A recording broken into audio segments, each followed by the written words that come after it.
From the conference center at Ici Temple le centre de conférence de Temple Square à Salt Lake City. Vous allez assister à la 177e conférence générale d'octobre de l'Église de Jésus-Christ des Saints des Derniers Jours, avec des orateurs choisis parmi les autorités générales et les officiers généraux de l'Église. La musique de cette session sera interprétée par le chœur du Tabernacle mormon.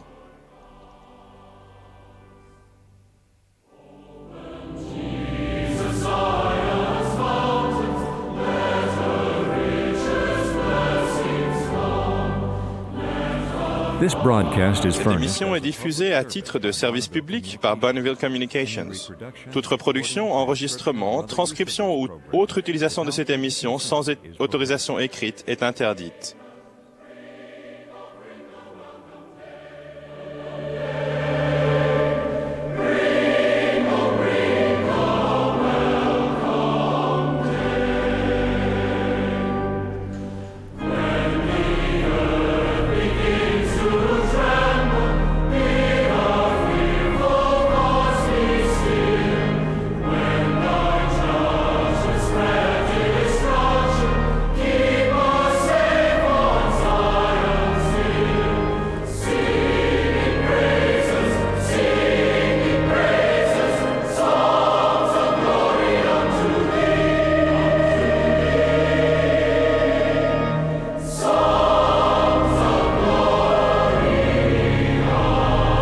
Gordon B. Hinckley, Gordon B. Hinckley, président de l'Église, dirigera cette session.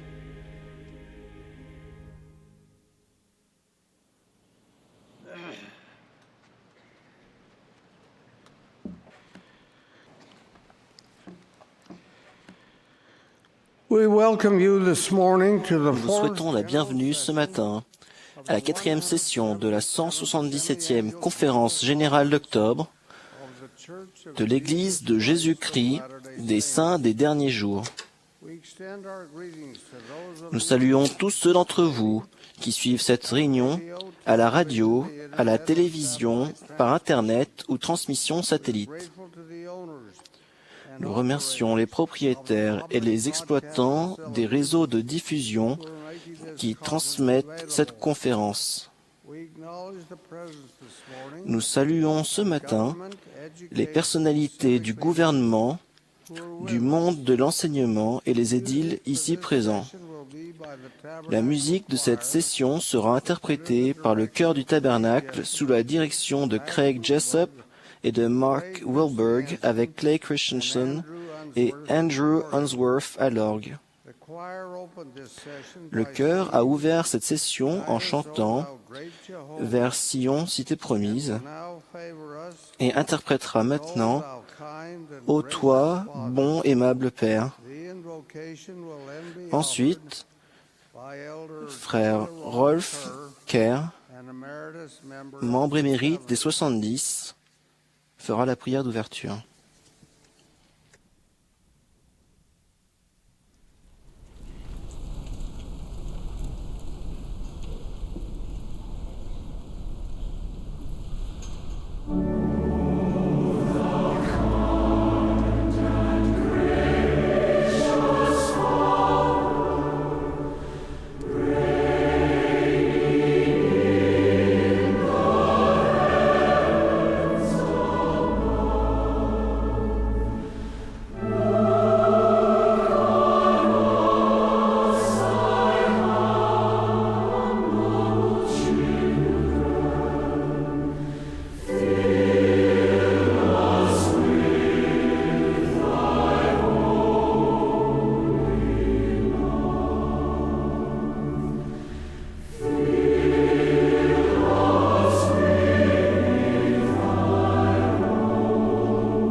Our Father in heaven, Notre Père qui est aux cieux, we come before thee. nous venons devant toi avec un cœur reconnaissant. We give thee thanks Nous te remercions for the sacrifice of thy pour Son, la vie et le sacrifice de ton Fils, Savior and notre Sauveur et Rédempteur. We're thankful for the restoration Nous te of the remercions gospel in these latter pour days. le rétablissement de l'Évangile dans ces derniers jours, pour sa signification dans nos vies. Thanks for living. Nous te remercions pour la vie, pour les prophètes vivants qui sont prophètes, Thankful, Father, that voyants et the révélateurs. service of President Hinckley Nous sommes profondément reconnaissants pour la vie de président Hinckley qui a été prolongée et nous prions that his life will be further extended and that he will be que sa vie strengthened continuera à être that the quickness poursuivie sur of his cette mind terre and the power of his spirit. pour que son intelligence puisse être vivifiée. We pray for the members of the church Nous around the prions aussi pour les membres de l'Église dans le monde world. entier, May all be que nous puissions tous être vaillants testimony of Jesus. dans notre témoignage de Jésus. We pray for the troubled Nous prions places of the world where aussi pour conflict les exists. endroits où les conflits existent sur la terre Upon et demandons à ce que tes bénédictions soient sur ceux qui sont en position de faire une différence, que leur cœur soit adouci et que la paix soit rétablie. we would ask for a special blessing Nous te demandons une bénédiction toute particulière pour ceux qui sont dans les forces armées, pour les antagonistes, this conference pour que le message de cette conférence soit compris and that there will be a sense of acceptance. et qu'il y aura une acceptation et de la compréhension. Particularly, Father, Nous te prions particulièrement, Père, in heart, pour ceux qui sont sincères dans leur cœur, witness of thy spirit, qu'ils reçoivent un témoignage understand and know par ton esprit et qu'ils viennent à the restored comprendre of thy l'évangile rétabli de ton We Fils. now pray for a blessing Nous te prions maintenant that transpires in this session of pour que toute cette conférence et session soient bénies, que nous soyons tous renforcés au nom de Jésus-Christ. Amen.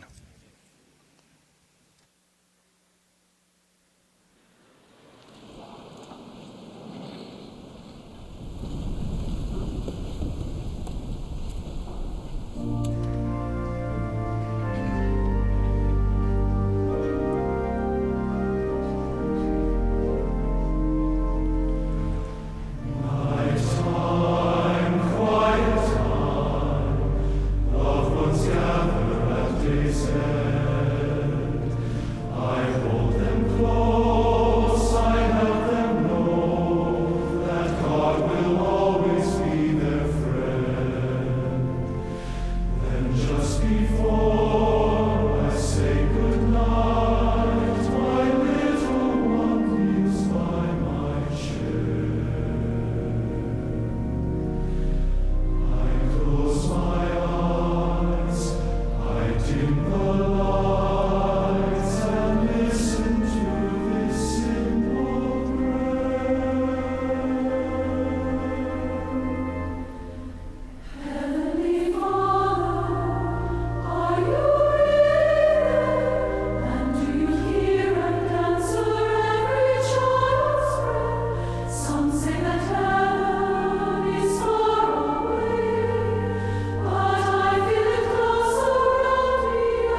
The choir just sang a Le child. chœur vient de chanter la prière d'un enfant. We will now be pleased to hear from Nous aurons maintenant le plaisir d'entendre Henry Beiring, sustained second counsel, récemment soutenu comme deuxième conseiller, nouvellement soutenu dans la première présidence. we shall hear from Elder Quentin L. Cook, Après son discours, sustained yesterday nous entendrons morning Quentin L. Cook, soutenu hier matin comme membre du Collège des 12 We apôtres. shall then be pleased to hear Nous aurons ensuite le plaisir d'entendre Claudio R.M. Costa de la présidence des 70, and Sister Julie B. Beck, puis Julie B. Beck, Society General présidente générale de la Société de secours. Sister Beck, Après Sir Beck, congregation le chœur et l'assemblée chanteront I am a child of God. « Je suis enfant de Dieu ». Elder Christopher Golden Jr. Christophel Golden, fils will then address des 70, nous adressera ensuite la parole, hear from Elder David puis nous entendrons David A. Bednar Quorum of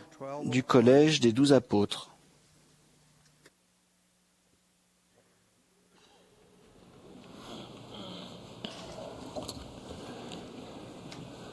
I was grateful for the choir. J'étais reconnaissant d'entendre le chœur lors de la diffusion ce matin qui parlait du Sauveur et reconnaissant de voir que l'une chanson qu'ils ont chantée portait sur le Sauveur et que ces paroles avaient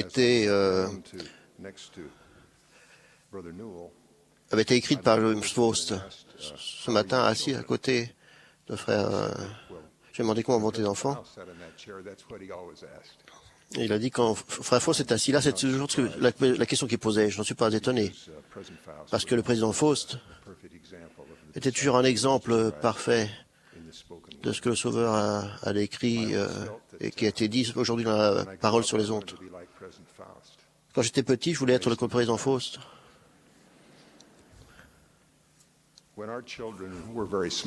Quand nos enfants étaient tout petits, j'ai commencé à noter les événements quotidiens. Je vais vous dire comment j'ai débuté. Un soir, je revenais tard d'une tâche de l'église. La nuit était tombée. Mon beau-père, qui habitait près de chez nous, m'a surpris pendant que je me dirigeais vers la porte de la maison. Il portait des tuyaux sur l'épaule, marchait très vite et était en tenue de travail. Je savais qu'il était en train de construire un dispositif pour pomper jusqu'à notre terrain l'eau d'un cours d'eau en contrebas. Il a souri, m'a dit quelques mots gentils, puis s'est hâté dans l'obscurité pour poursuivre son travail. J'ai fait quelques pas vers la maison, pensant qu'il faisait pour nous, et comme j'arrivais à la porte, j'ai entendu intérieurement les mots suivants. Ce n'est pas pour toi que je te donne ces expériences. Note-les. Je suis entré. Bien que fatigué, je ne suis pas couché. J'ai sorti une feuille de papier, j'ai commencé à écrire. En le faisant, j'ai compris le message intérieur que j'avais reçu. J'étais censé écrire pour que mes enfants lisent plus tard comment j'avais vu la main de Dieu bénir notre famille. Mon beau-père n'était pas obligé de faire ce qu'il faisait pour nous. Il aurait pu demander à quelqu'un d'autre de le faire ou ne pas le faire du tout. Mais nous aurons des services à nous, sa famille. Qu'en font toujours les disciples par alliance de Jésus-Christ? Je savais que c'était vrai. Je l'ai donc écrit pour que mes enfants puissent avoir ce souvenir un jour, quand ils en auraient besoin. Chaque jour, pendant des années, j'ai écrit quelques lignes. Je n'ai jamais sauté un jour, quelle que soit ma fatigue ou l'heure matinale à laquelle je devais me lever le lendemain. Avant de pouvoir écrire, je méditais sur la question suivante.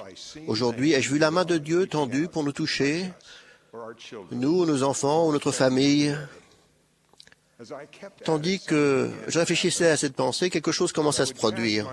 En pensant à la journée, je voyais la preuve de ce que Dieu avait fait pour l'un de nous, que je n'avais pas reconnu dans les moments affairés de la journée. Quand cela arrivait, et c'était fréquent, je comprenais que le fait que j'essaie de me souvenir avait permis à Dieu de me montrer ce qu'il avait fait. J'ai commencé à ressentir plus que de la reconnaissance. Mon témoignage s'est développé. Je suis devenu plus certain que notre Père Céleste entend nos prières et y répond. J'ai ressenti davantage de gratitude pour la douceur et le raffinement qui m'ont été données du fait du sacrifice expiatoire du Sauveur. Et j'ai plus confiance que le Saint-Esprit peut nous rappeler toutes choses, même celles que nous n'avons pas remarquées, ou auxquelles nous n'avons pas prêté attention quand elles survenaient. Les années ont passé, mes garçons sont devenus des hommes. De temps en temps, l'un d'eux me surprend en disant « Papa, dans mon exemplaire du journal, j'ai lu qu'un jour, puis il me raconte comment sa lecture de ce qui était arrivé il y a longtemps l'a aidé à remarquer quelque chose que Dieu a fait dans sa journée. Je veux par là vous exhorter à trouver des moyens de prendre conscience de la bonté de Dieu et de vous la rappeler. Cela édifiera notre témoignage. Peut-être ne tenez-vous pas de journal. Peut-être ne parlez-vous pas de votre journal avec les personnes que vous aimez et que vous servez. Mais vous et eux serez bénis. Quand vous vous rappellerez ce que le Seigneur a fait, vous vous rappelez peut-être le chant que vous chantez parfois, « Compte les bienfaits de chaque jour et voilà chacun de Dieu l'amour. Compte les biens, ils sont si nombreux. » Ce ne sera pas facile de se rappeler. Comme nous vivons avec un voile sur les yeux, nous ne pouvons pas nous rappeler ce que c'était d'être avec notre Père Céleste et avec son Fils bien-aimé Jésus-Christ, de la condition prémortelle. Avec nos yeux physiques ou avec la raison seule, nous ne voyons pas non plus la main de Dieu dans notre vie. Le fait de le voir nous apporte le Saint-Esprit. Il n'est pas facile d'être digne de la compagnie du Saint-Esprit dans un monde méchant. Voilà pourquoi les enfants de Dieu ont si continuellement oublié leur Père Céleste depuis que le monde est monde. Pensez à l'époque de Moïse, où Dieu a fourni la manne et dirigé et protégé ses enfants de manière miraculeuse et visible. Pourtant, le prophète a averti le peuple qui avait eu une telle bénédiction, comme les prophètes ont toujours fait et feront toujours. Prends garde à toi et veille attentivement sur ton âme tous les jours de ta vie, de peur que tu n'oublies les choses que tes yeux ont vues et que ne sortent de ton cœur. Les gens bénis abondamment ont toujours eu le plus de difficulté à se souvenir. Ceux qui sont fidèles à Dieu sont protégés et prospèrent. Cela résulte de servir Dieu et de respecter ses commandements. Mais ces bénédictions s'accompagnent de la tentation d'oublier leur origine. Il est facile de commencer à penser que les bénédictions n'ont pas été accordées par un Dieu plein d'amour, dont nous dépendons. Mais quels sont les résultats de nos pouvoirs? Les prophètes ont répété sans cesse la lamentation suivante. Et ainsi nous pouvons voir combien est faux et inconstant le cœur des enfants des hommes.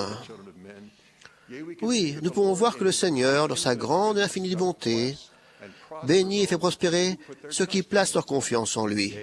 Oui, nous pouvons voir qu'au moment même où il fait prospérer son peuple, oui, dans l'accroissement de ses champs, de ses troupeaux de gros et de petits bétail, et dans l'or et dans l'argent, et dans toutes sortes de choses précieuses, de toute espèce et de tout art, lui épargnant la vie et le délivrant des mains de ses ennemis, adoucissant le cœur de ses ennemis, afin qu'ils ne lui déclarent pas la guerre. Oui, en bref, faisant tout pour le bien-être et le bonheur de son peuple. Oui, c'est à ce moment-là qu'il s'endurcit le cœur, il oublie le Seigneur son Dieu, et foule aux pieds le Saint. Oui, et c'est à cause de son aisance et de son extrême prospérité. Et le prophète ajoute, oui, comme ils sont prompts à s'exalter dans l'orgueil, oui, comme ils sont prompts à se vanter, et à se livrer à toutes sortes d'iniquités, et comme ils sont lents à se souvenir du Seigneur, leur Dieu, et à prêter l'oreille à sa recommandation. Oui, comme ils sont lents à marcher dans les sentiers de la sagesse. Malheureusement, la prospérité n'est pas la seule raison qui amène les gens à oublier Dieu. Il peut aussi être difficile de se souvenir de lui quand notre vie va mal. Quand nous sommes en proie à la misère noire, comme beaucoup de gens, quand nos ennemis l'emportent sur nous, en que nous ne guérissons pas d'une maladie, l'ennemi de notre âme peut envoyer son mauvais message qu'il n'y a pas de Dieu, ou que s'il existe, il ne se soucie pas de nous. Il peut alors être difficile au Saint-Esprit de nous rappeler les bénédictions de notre vie que le Seigneur nous a accordées depuis notre prime enfance et au milieu de notre détresse. Il y a un remède simple à la maladie terrible qui consiste à oublier Dieu, ses bénédictions et les messages qu'il nous adresse. Jésus-Christ l'a promis à ses disciples quand il était sur le point d'être crucifié, ressuscité et de l'être enlevé par son ascension glorieuse vers son Père. Ceux qui s'inquiétaient de savoir comment ils pourraient supporter le temps où Jésus-Christ ne serait plus avec eux. Voici la promesse. Elle s'est accomplie pour eux à leur époque. Elle peut s'accomplir pour nous tous aujourd'hui. Je vous ai dit ces choses pendant que je demeure avec vous. Mais le Consolateur, l'Esprit Saint, que le Père enverra en mon nom, vous enseignera toutes choses et vous rappellera tout ce que je vous ai dit. La solution pour se rappeler ce qui apporte et entretient le témoignage est de recevoir la compagnie du Saint-Esprit. C'est lui qui nous aide à voir ce que Dieu a fait pour nous. C'est le Saint-Esprit qui peut aider les personnes que nous servons à voir ce que Dieu a fait pour elles. Notre Père Céleste nous a donné un moyen simple de recevoir le Saint-Esprit. Pas seulement une fois, mais continuellement, dans l'agitation de notre vie quotidienne. Ce moyen est répété dans la prière de Sainte Seine. Nous promettons de toujours nous souvenir du Sauveur. Nous promettons de prendre sur nous son nom. Nous promettons de garder ses commandements. Et il nous est promis que nous aurons son Esprit avec nous.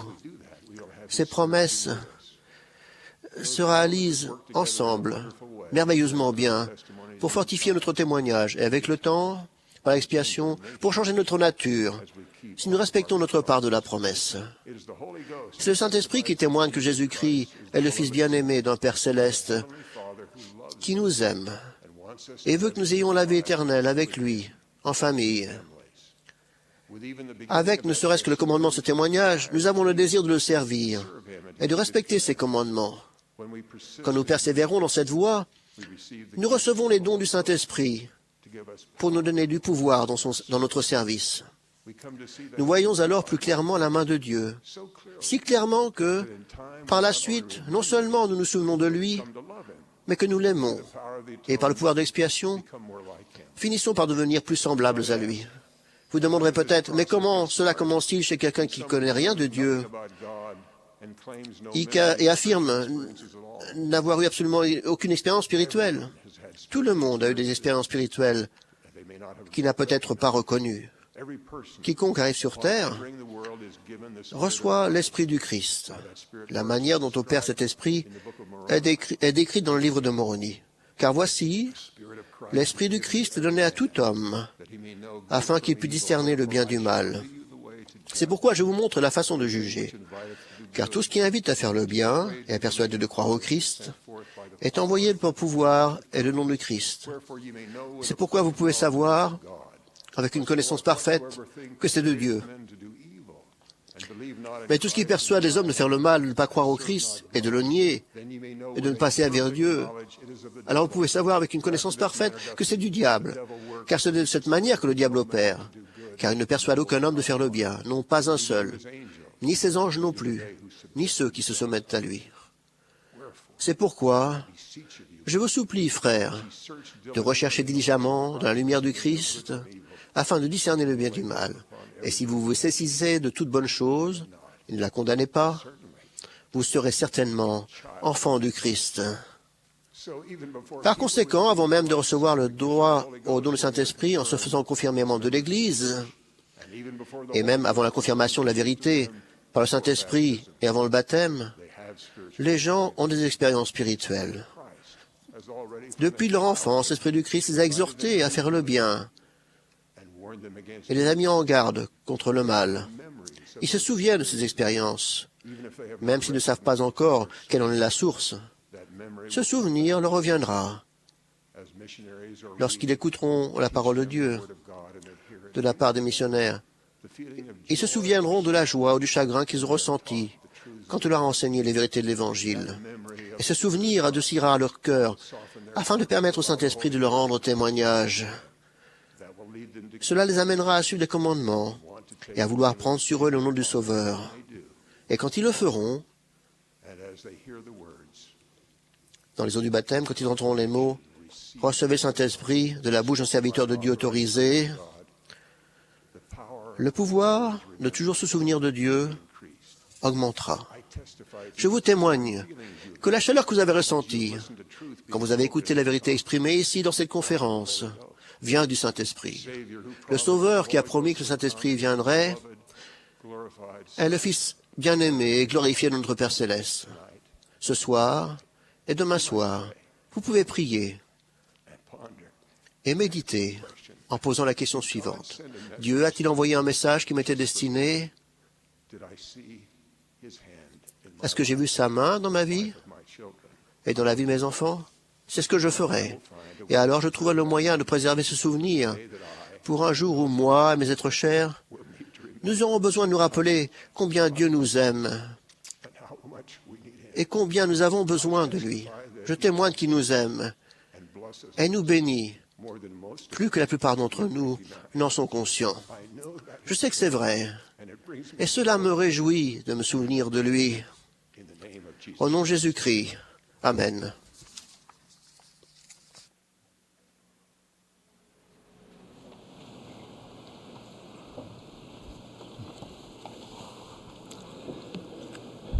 Dear brothers and sisters, Mes chers frères et sœurs, je me joins à vous pour exprimer mon amour et mon soutien au président Eyring et à sa famille. Le président Hinckley m'a lancé cet appel à servir au Collège des 12 tard jeudi soir. Il m'est absolument impossible d'exprimer les sentiments variés que j'éprouve depuis. Il y a eu des nuits blanches et beaucoup de prières. Je suis néanmoins encouragé par le fait que je sais que le président Hinckley est le prophète et que les membres de l'Église prieront pour moi et pour ma famille. Ce serait un euphémisme que de dire que je me sens profondément incompétent. Quand j'ai été appelé comme autorité générale en avril 1996, je ne me sentais pas non plus à la hauteur de l'appel. Frère Maxwell m'a alors rassuré en me disant que la qualification la plus importante pour tous ceux qui servent dans le royaume est de pouvoir rendre témoignage sans difficulté de la divinité du Sauveur.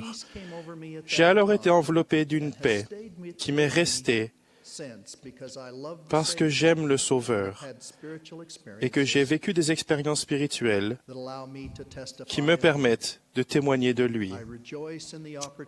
Je me réjouis de l'occasion qui m'est donnée de témoigner de Jésus-Christ dans le monde entier, malgré mes faiblesses. Au versets 5 et 6 de Doctrine et Alliance 68, on lit « Voici, telle est la promesse que le Seigneur vous fait, ô mes serviteurs. C'est pourquoi prenez courage et ne craignez pas, car moi, le Seigneur, je suis avec vous, et je me tiendrai à vos côtés. Et vous rendrez témoignage de moi, Jésus-Christ. Vous rendrez témoignage que je suis le Fils du Dieu vivant, que j'étais, que je suis et que je vais venir. Je demande que le Saint-Esprit m'accompagne, tandis que je m'adresse à vous en ce dimanche matin. L'impression qui m'habite à la réception de cet appel est que nous devons vivre par la foi et non dans la crainte. Dans 2 Timothée, l'apôtre Paul fait référence à la foi de la grand-mère de Timothée, Loïs, et de sa mère Eunice. Il écrit « Car ce n'est pas un esprit de timidité que Dieu nous a donné, mais un esprit de force, d'amour et de sagesse. » En ce qui me concerne, je rends respectueusement hommage à mes ancêtres qui sont maintenant de l'autre côté du voile, qui ont donné tout ce qui leur a été demandé pour édifier le royaume de Dieu sur la terre. Je suis reconnaissant d'avoir été entouré toute ma vie de gens qui aiment le Sauveur. Mon cœur déborde de reconnaissance pour ma famille. Ma femme Marie est la joie de ma vie. Sa force spirituelle, son exemple de droiture, son sens de l'humour et son soutien plein d'amour m'ont béni toute ma vie. Nos 3 enfants et leurs conjoints sont une source de grande satisfaction personnelle et, avec nos 9 petits-enfants, sont une grande bénédiction pour nous. Leur foi, leur prière et la bonté de leur vie sont un grand réconfort pour Marie et moi. Quand je repense à ma jeunesse, à Logan, en Utah, dans la fameuse Cache Valley dont Frère Perry parle tant, je me rends compte de la chance que j'ai eue d'être élevé dans un bon foyer, d'avoir eu une mère juste qui était pleine de foi et un père aimant, un frère aîné qui a été un exemple extraordinaire pour moi, ainsi qu'un ami et un conseiller, et une sœur cadette qui a été aimante et encourageante. Comme j'ai eu de la chance d'avoir des dirigeants et des instructeurs de l'Église, des entraîneurs et des amis qui ont été de merveilleux exemples pour moi. Quand j'étais jeune, j'ai eu la possibilité de faire une mission dans les îles Britanniques qui a été un événement fructueux et décisif dans ma vie. L'influence d'un président de mission vaillant est l'un des grands miracles de l'Évangile rétabli. Il y a quelques semaines, j'ai reçu une carte d'anniversaire au siège de l'Église d'une femme que j'ai aidée à enseigner l'Évangile à Gloucester, en Angleterre, il y a de nombreuses années. J'avais perdu contact avec elle. Elle m'a appris que son mari et elle sont tous deux des membres très actifs, qu'ils ont 6 enfants et 20 petits-enfants, tous nés dans l'Alliance. C'est peut-être la plus belle carte d'anniversaire que j'ai jamais reçue. Marie et moi avons quitté l'Utah pour faire notre droit à Palo Alto, en Californie. Nous projetions de revenir en Utah après avoir obtenu notre diplôme, mais l'Esprit nous a dit de rester en Californie. Nous avons vécu 33 ans en Californie et nous y avons élevé nos enfants. Nous avons eu l'un et l'autre de nombreuses occasions de servir. Nous aimions la diversité des membres et leur engagement vis-à-vis de l'Évangile de Jésus-Christ. Je serai éternellement reconnaissant aux merveilleux saints des derniers jours de Californie qui ont une influence si bénéfique sur ma vie. Les près de 12 dernières années de service comme 70 ont été réellement enrichissantes. En quittant le collège, je tiens à ce que mes frères sachent que je les aime et les apprécie pour leur dévouement et leur loyauté au royaume de Dieu sur la terre, pour leur fidélité et leurs bonnes œuvres. Je tiens à ce qu'ils sachent quelle joie cela a été de servir avec eux. J'aime de tout mon cœur les frères que nous soutenons comme prophètes, voyants et révélateurs. Je me suis efforcé de servir honorablement et d'alléger leurs responsabilités autant que je l'ai pu. Je suis reconnaissant à la première présidence et au Collège des 12 pour leur vie, de bien et leur exemple, leur patience, leurs enseignements, leur gentillesse, leur dévouement à notre Père céleste et à son Fils Jésus-Christ et à son Évangile rétabli. Je suis reconnaissant que Dieu ait appelé Joseph Smith à être un prophète, par l'intermédiaire de qui l'Évangile a été rétabli sur la terre. Mon expérience d'autorité générale a rempli mon cœur de reconnaissance pour la foi et la bonté des saints des derniers jours du monde entier. Nous avons servi pendant 2 ans aux Philippines. En avril 1961, le président Hinckley, alors membre du Collège des 12, a envoyé les premiers missionnaires à Manille. Il n'y avait alors qu'un détenteur de la prêtrise philippin dans le pays. Aujourd'hui, il y a près de 600 000 membres. Leur vie n'est pas facile et ils manquent de biens matériels, mais ils aiment le Sauveur. L'Évangile a un immense impact bénéfique sur leur vie. Quelle bénédiction de servir parmi eux.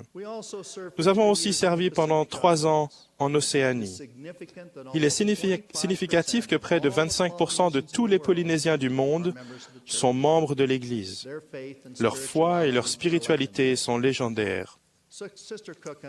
Sœur Cook et moi avons été une fois à Vavaou, dans les îles Tonga.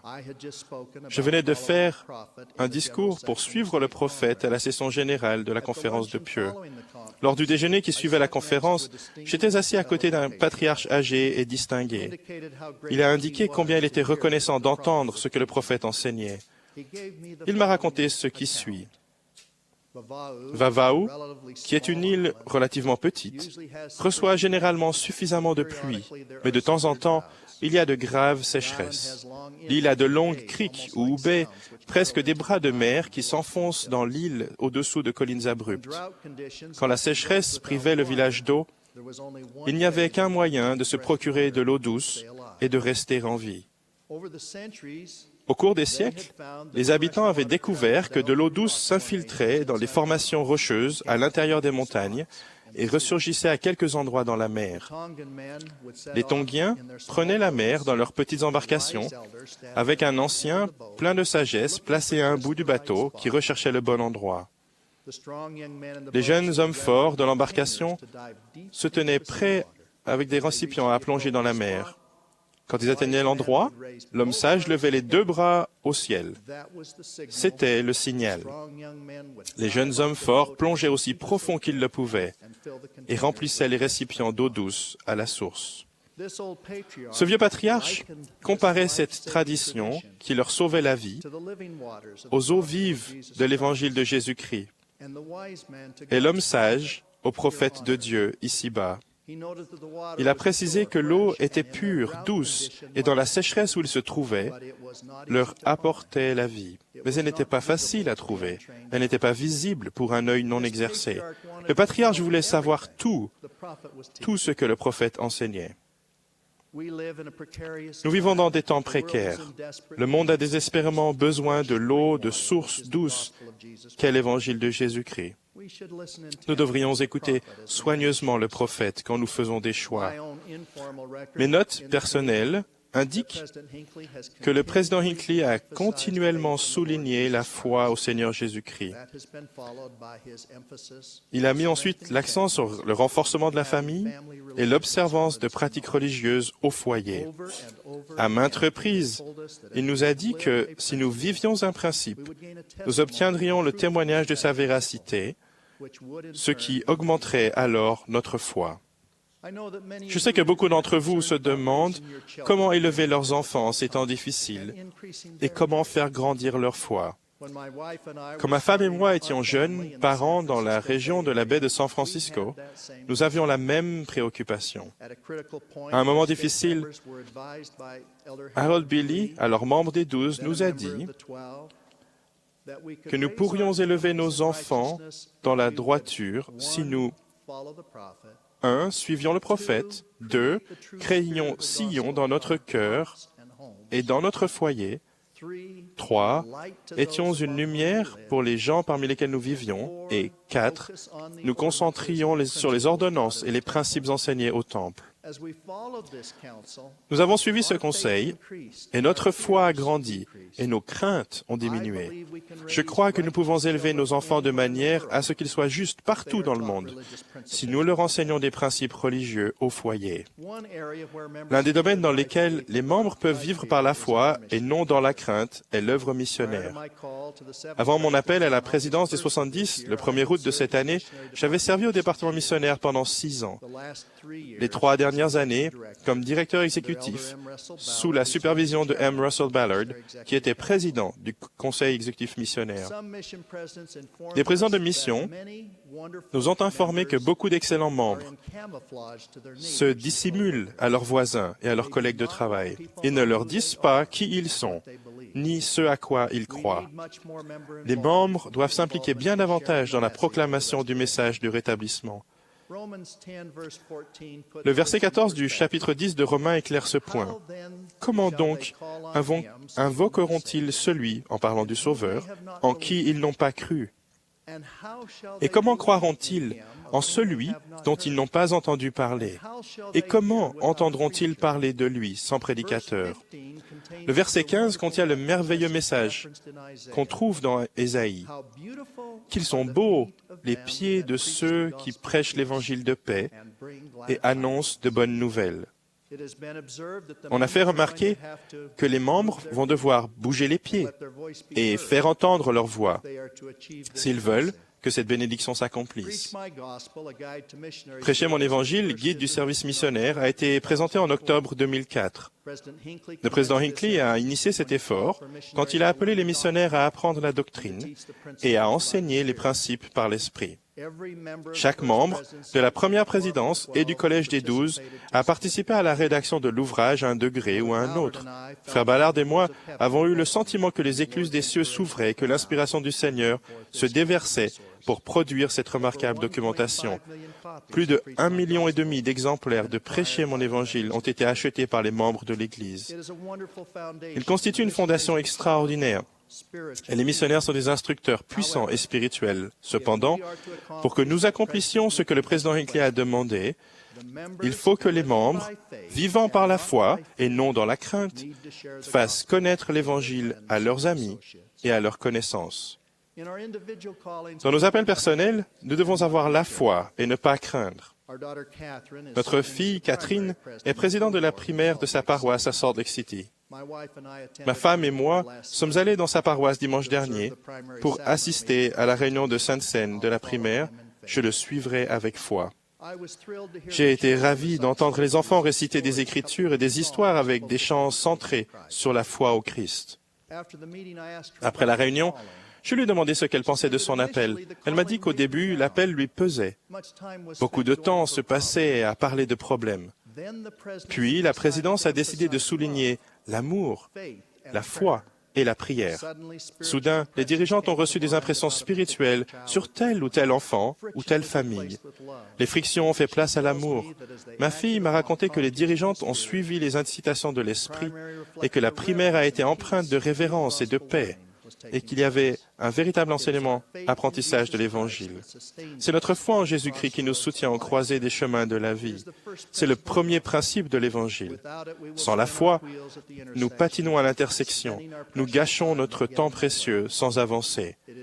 C'est le Christ qui lance l'invitation de le suivre, de lui donner notre fardeau et de prendre sur nous son joug, car son joug est aisé et son fardeau léger.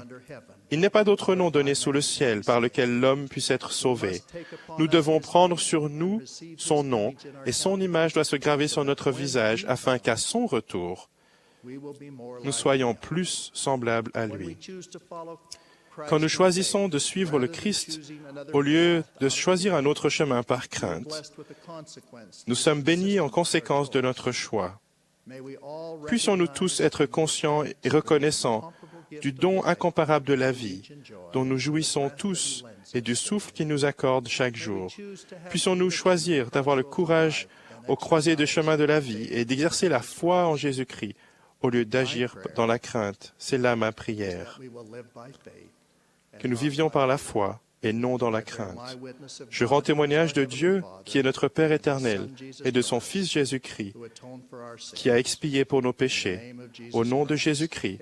Amen.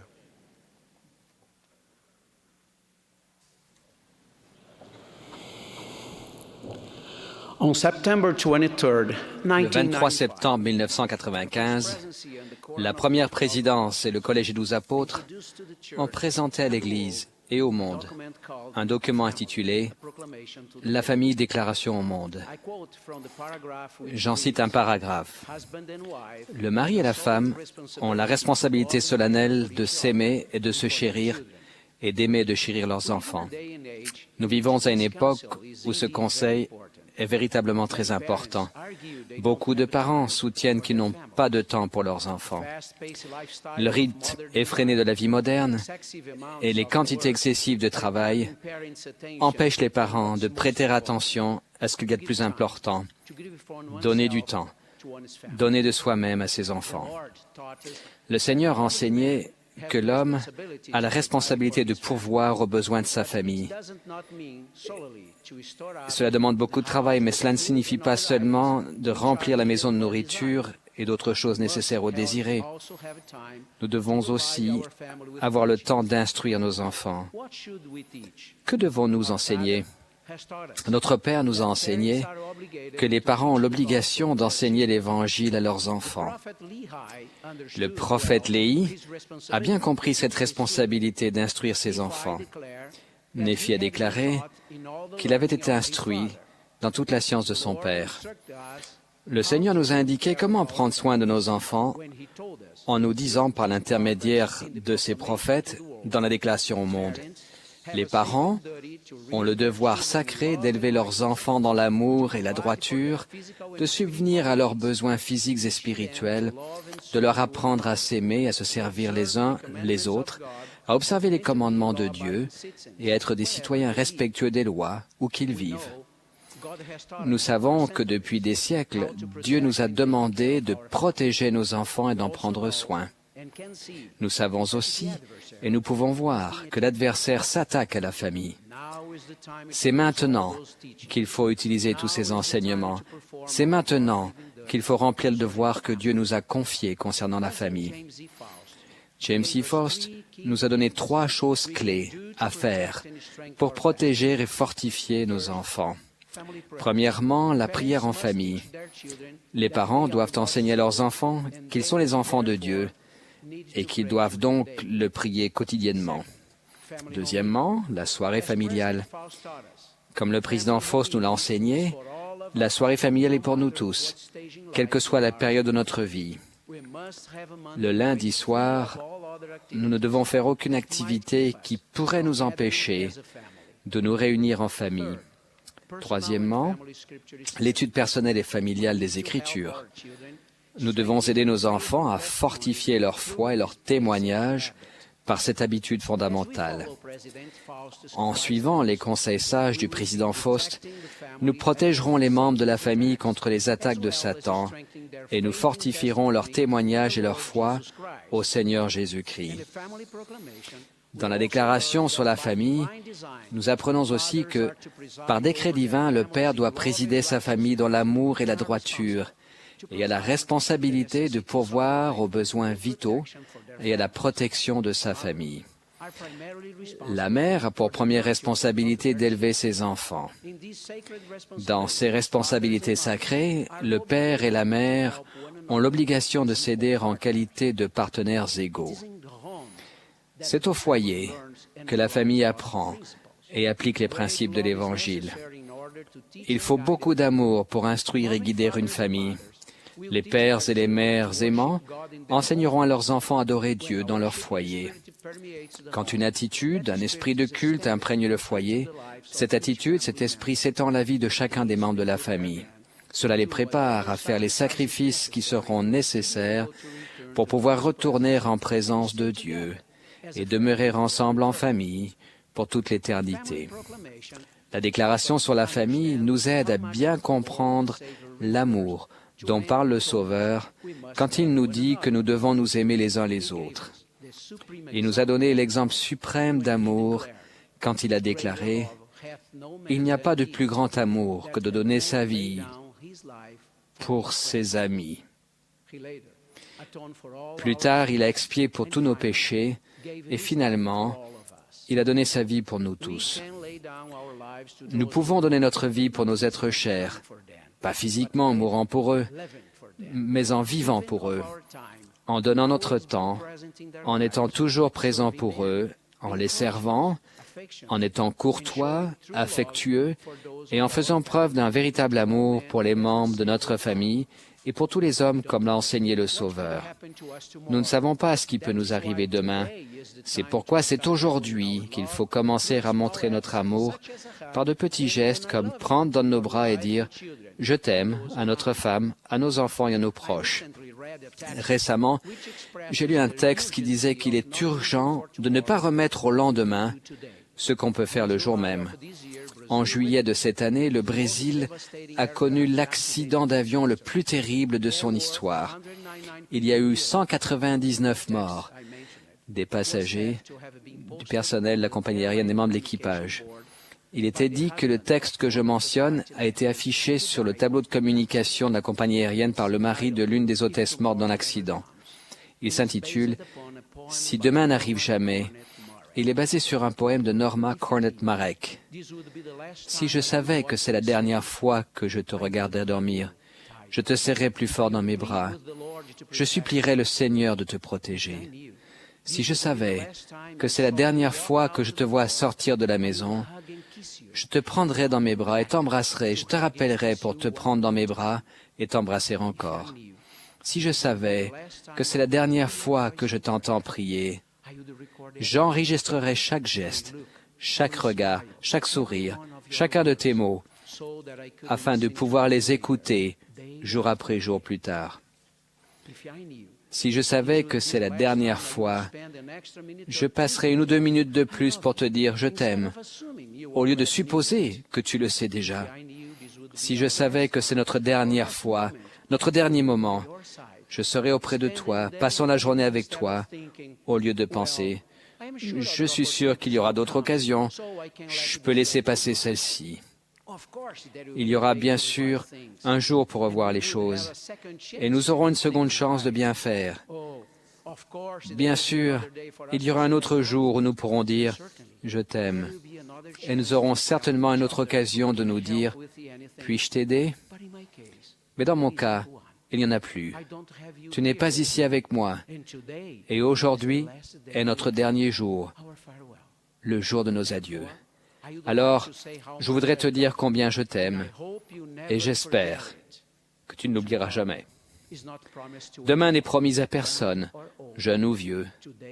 Aujourd'hui est peut-être votre dernière chance de tenir bien serré la main de l'être aimé et d'exprimer tous vos sentiments.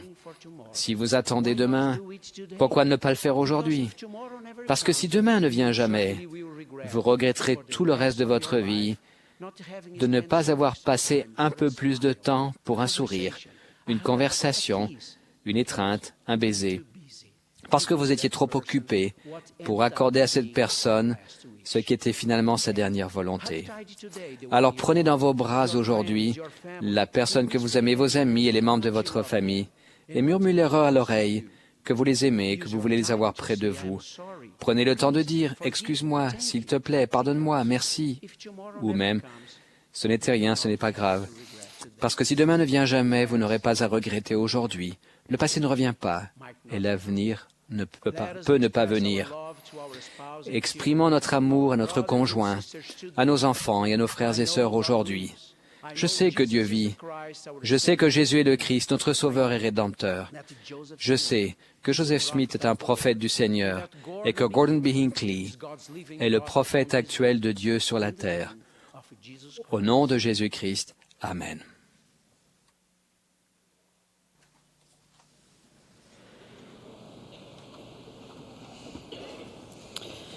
Dans le livre de Mormon, nous lisons l'histoire de 2000 jeunes gens exemplaires qui étaient extrêmement vaillants, courageux et forts. Oui, c'étaient des hommes pleins de vérité et de sérieux, car on leur avait enseigné à garder les commandements de Dieu et à marcher en droiture devant lui. Ces jeunes gens fidèles ont rendu hommage à leur mère. Ils ont dit, « Nos mères le savaient ». Je suppose que les mères du capitaine Moroni, de Mosiah, de Mormon et d'autres grands dirigeants le savaient aussi. La responsabilité des mères d'aujourd'hui n'a jamais requis autant de vigilance. Plus qu'à toute autre époque de l'histoire du monde, nous avons besoin de mères qui savent. Les enfants naissent dans un monde où ils n'ont pas à lutter contre la chair et le sang, mais contre les dominations, contre les autorités, contre les princes de ce monde des ténèbres, contre les esprits méchants dans les lieux célestes. Mais les mères n'ont pas à avoir peur. Quand elles savent qui elles sont, qui est Dieu, et quand elles ont fait des alliances avec lui, elles sont une grande puissance et une grande influence bénéfique sur leurs enfants. Les mères qui savent désirent avoir des enfants. Alors quand dans de nombreuses cultures du monde, on attache de moins en moins d'importance aux enfants, dans la culture de l'Évangile, nous croyons toujours qu'il faut avoir des enfants. Les prophètes voyants et révélateurs qui ont été soutenus à cette conférence ont déclaré que le commandement que Dieu a donné à ses enfants de multiplier et de remplir la terre reste en vigueur. Ezra Taft Benson a enseigné que les jeunes couples ne doivent pas repousser la naissance d'enfants et que dans une perspective éternelle, les enfants, et non les biens matériels, ni les postes, ni le prestige, sont nos plus grands joyaux. Les filles de Dieu fidèles désirent avoir des enfants. Dans les Écritures, nous lisons que Ève, Sarah, Rebecca et Marie ont été préordonnées pour être mères avant d'avoir des enfants. À certaines femmes n'est pas donnée la responsabilité d'avoir des enfants dans la condition mortelle. Mais, tout comme Anne de l'Ancien Testament a prié avec ferveur pour avoir son enfant, la valeur que les femmes donnent à la maternité dans cette vie et les qualités de mère qu'elles acquièrent ici se lèveront avec elles dans la résurrection. Les femmes qui désirent cette bénédiction et qui y travaillent ont la promesse de la recevoir pour toute l'éternité.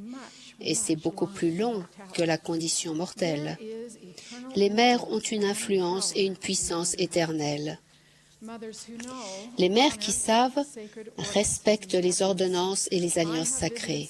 J'ai assisté à des réunions de Sainte Seine dans certaines des régions les plus pauvres de la terre, où des mères mettent avec grand soin leurs habits du dimanche, bien qu'elles aient à faire des kilomètres à pied dans des rues poussiéreuses et à utiliser des transports en commun vétustes. Elles s'amèrent leurs filles vêtues d'une robe propre et bien repassée, coiffées à la perfection. Leurs fils portent une chemise blanche et une cravate et ont une coupe de cheveux missionnaire.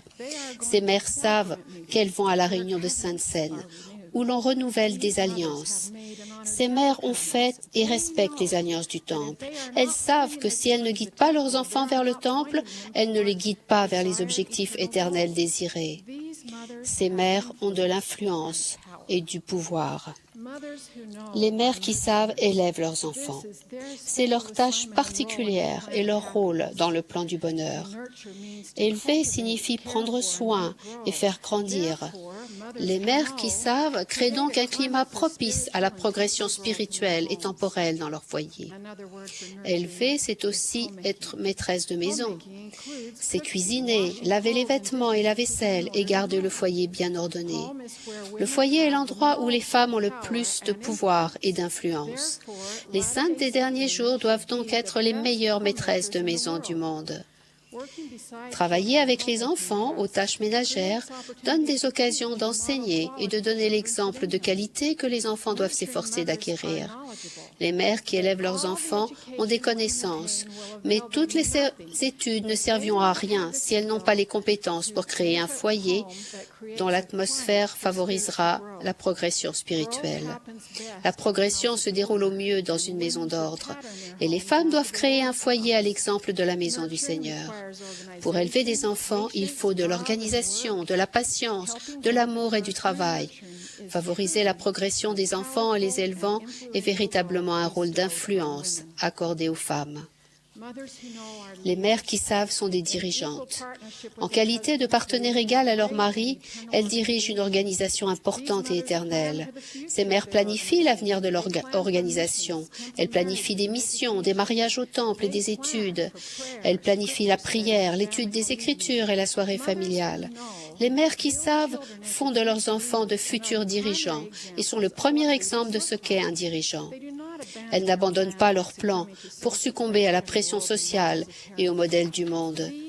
Ces mères sages qui savent choisissent leurs activités de manière à conserver leurs forces limitées et à faire porter le plus leur influence là où c'est le plus important.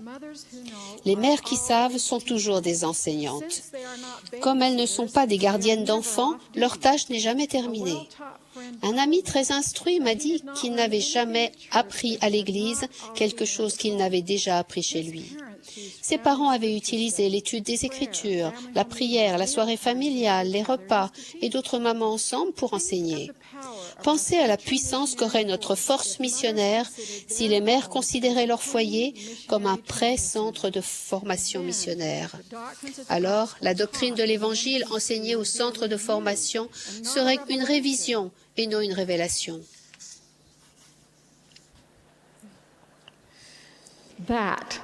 C'est cela, l'influence. C'est cela, la puissance. Les mères qui savent font moins. Elles permettent moins ce qui ne portera pas de bons fruits éternellement. Elles permettent moins de médias dans leur foyer, moins de distractions, moins d'activités qui éloignent leurs enfants de leur foyer. Les mères qui savent sont disposées à vivre avec moins et à consommer moins des biens du monde pour passer plus de temps avec leurs enfants. Plus de temps à manger ensemble, à travailler ensemble, à lire ensemble, à parler, à rire, à chanter et à montrer l'exemple. Ces mères choisissent avec soin et n'essayent pas de tout choisir. Leur objectif est de préparer une génération montante d'enfants qui porteront l'évangile de Jésus-Christ au monde entier. Leur objectif est de préparer de futurs pères et mères qui édifieront le royaume du Seigneur dans les 50 prochaines années. C'est cela l'influence, c'est cela la puissance. Qui va préparer cette génération de fils et de filles justes? les saintes des derniers jours, des femmes qui savent, qui aiment le Seigneur et qui témoignent de lui. Nous sommes des femmes qui sont fortes et inébranlables. Nous sommes dirigés par un prophète de Dieu inspiré qui a demandé aux femmes de l'Église d'être fortes et inébranlables dans la défense de ce qui est correct et convenable selon le plan du Seigneur. Il nous a demandé de commencer chez nous à enseigner les voies de la vérité. Les saintes des derniers jours devraient être les meilleures au monde pour ce qui est de défendre, d'élever et de protéger les enfants. Je suis absolument certaine que les femmes de l'Église vont le faire et seront connues comme des femmes qui savaient. Au nom de Jésus-Christ. Amen.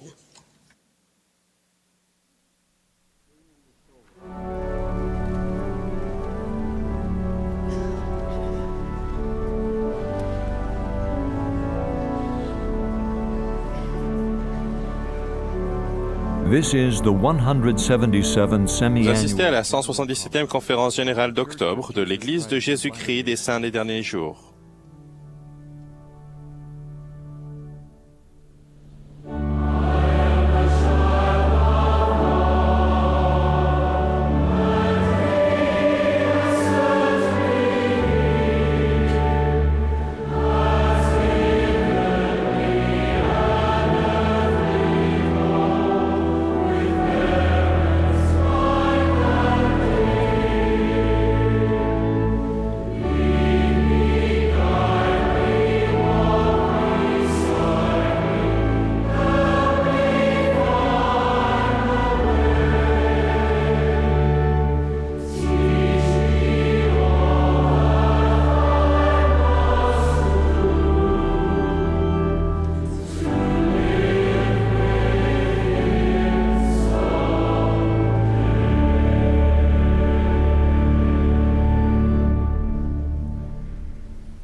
Quiconque vit quotidiennement l'évangile de Jésus-Christ et persévère jusqu'à la fin tiendra la vie éternelle. C'est la promesse du Seigneur. Les éléments essentiels de l'évangile sont simples, faciles à comprendre et adaptés à la capacité des plus faibles. Alma, prophète du livre de Mormon, a remarqué à juste titre: « Or, il se peut que tu penses que c'est la folie de ma part. Mais c'est par des choses petites et simples que de grandes choses sont réalisées. Et c'est par de très petits moyens que le Seigneur confond les sages et réalise le salut de nombreuses âmes. » Très récemment, j'ai eu la chance d'observer ce processus dans la vie d'un frère du nom de Stan, qui n'avait pas été pratiquant pendant environ 45 ans. Il avait mené une vie juste et avait apporté son soutien à sa femme et à son fils dans leur participation de membres fidèles à l'Église. Mais pour des raisons personnelles, il avait choisi de rester en dehors de la fraternité de l'Église. Néanmoins, chaque mois, il accueillait les instructeurs au foyer. En février 2006, Stan a reçu de nouveaux instructeurs au foyer. La première visite a été plutôt agréable, bien que Stan n'ait montré aucun intérêt véritable pour l'Évangile ou pour aucun sujet vaguement associé aux choses spirituelles. La visite suivante n'a pas beaucoup modifié ce qu'ils avaient initialement remarqué, bien que Stan ait été un peu plus chaleureux et amical. Cependant, à leur troisième visite, il y a eu un changement manifeste dans l'apparence et le comportement de Stan. À leur très grande surprise, avant même qu'ils aient pu donner leur message, Stan les a interrompus par plusieurs questions profondes. Dans la discussion qui s'est ensuivie, il leur a aussi raconté ses expériences du mois précédent, pendant lequel sa femme et lui avaient commencé à lire quotidiennement un chapitre du livre de Mormon. Russell McConkie a décrit avec éloquence le genre de réveil qu'avait connu Stan. Voici un homme qui obtient un exemplaire de ce livre béni, commence à le lire et continue, jusqu'à ce que l'ayant lu entièrement, son âme affamée soit remplie du pain de vie.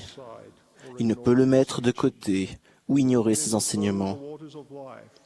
C'est comme si les eaux de la vie coulaient dans les déserts désolés de son âme, étanchant le sentiment d'aridité et de vide qui le séparait jusqu'alors de Dieu. Le pouvoir remarquable du livre de Mormon et la très réelle influence de l'Esprit du Seigneur, lorsque nous lisons ces passages, ont été rappelés aux instructeurs au foyer. Ils ont aussi mieux compris la déclaration de Joseph Smith le prophète, que le livre de Mormon est le plus correct de tous les livres de la terre, et qu'un homme se rapprocherait davantage de Dieu en suivant les préceptes que par n'importe quel autre livre. La soif de connaissance de Stan et sa redécouverte de l'Évangile rétabli ont bientôt étendu sa lecture au-delà d'un chapitre par jour. Cette lecture s'est accompagnée d'un profond examen de conscience et de prières ferventes. Je dis aux personnes qui se demandent parfois si le Seigneur entend réellement leurs prières, que le Seigneur nous a rappelé. Quel est parmi vous le père qui donnera une pierre à son fils s'il lui demande du pain? Ou, s'il demande un poisson, lui donnera-t-il un serpent au lieu d'un poisson? Si donc, méchant comme vous l'êtes, vous savez donner de bonnes choses à vos enfants, à combien plus forte raison votre Père céleste donnera-t-il de bonnes choses par le Saint-Esprit à ceux qui le lui demandent? Notre prophète bien-aimé, Gordon Binkley, a aussi donné ce conseil. Vous ne pourrez pas y réussir seul. Vous avez besoin de l'aide du Seigneur. Et ce qui est merveilleux, c'est que vous avez l'occasion de prier avec l'espérance qu'il entendra vos prières et y répondra. Il est prêt à vous aider. En août 2006, Stan s'est risqué aux côtés de sa femme toujours fidèle dans une réunion de sainte scène de sa paroisse pour la première fois en 45 ans. Là, le cœur humble et adonné à la prière, il a écouté les prières simples de sainte scène faites par les jeunes prêtres. Se sentant indigne et comprenant quelque peu la profondeur et la signification de cette ordonnance des plus sacrés, il a profondément et douloureusement réfléchi, sans prendre le pain et l'eau pendant plusieurs semaines.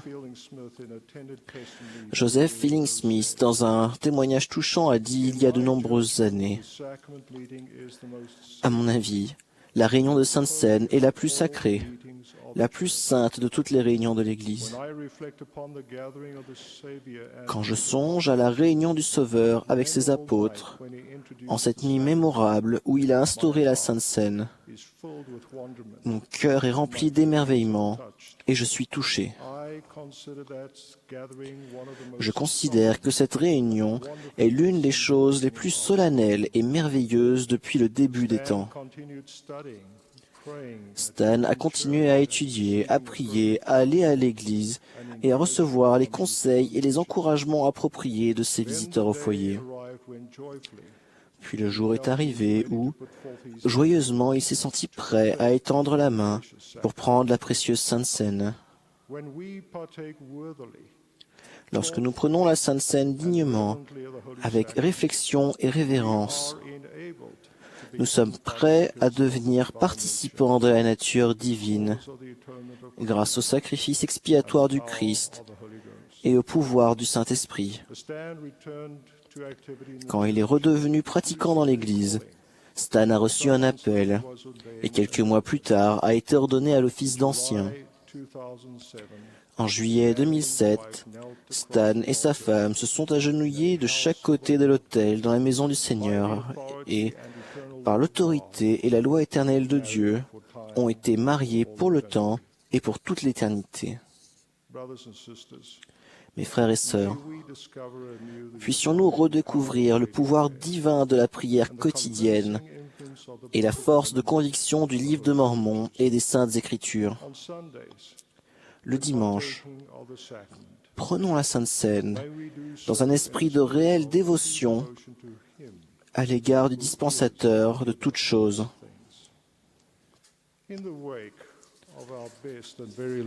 Si nous faisons tous nos efforts, bien qu'ils soient limités, et grâce à la bonté infinie du Seigneur, de grandes choses sont réalisées par des choses petites et simples. Pour finir, j'ajoute mon témoignage et ma conviction à ces choses sacrées. Au nom de Jésus-Christ. Amen.